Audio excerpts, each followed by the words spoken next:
Recently, I read a book. This book was about Australian Aborigine culture. The man who wrote the book has lived for several years with Australian Aborigines, and he's also done a lot of research. And he told one story in particular, which I found very interesting, both as an expression of the culture which the Aborigines had, and also in relation to my own personal life. In my personal life, I like to play soccer, and I've played soccer since I think I was 6 years old on teams. And even before then, I have pictures which I can find from when I was 2 and 3 years old, and I have a little ball at my feet. So here was a story combining soccer and then this very interesting culture of the Australian Aborigines.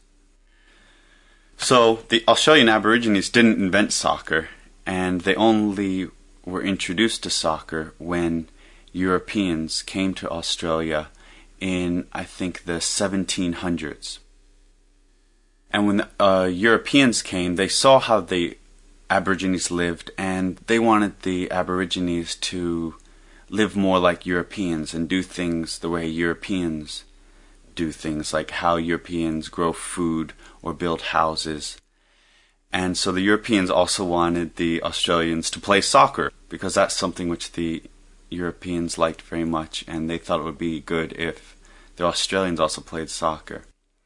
So, for instance, when one of the missionaries from Europe, one of the priests or ministers, I'm not sure which, came to Australia, he would take some boys and he would teach them how to play soccer. He would give them a ball, I suppose, and show them how to make a goal, maybe out of trees or maybe metal or maybe just some rocks on the ground, I don't know, and make two teams and teach them how to kick the ball around and pass it and get it into the goal. I suppose that's how you teach someone how to play soccer.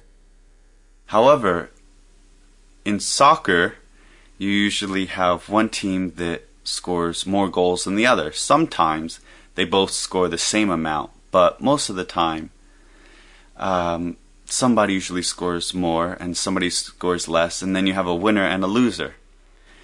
However, when the Aborigine boys began to play soccer, they learned all the rules, except for this last one of having a winner and a loser.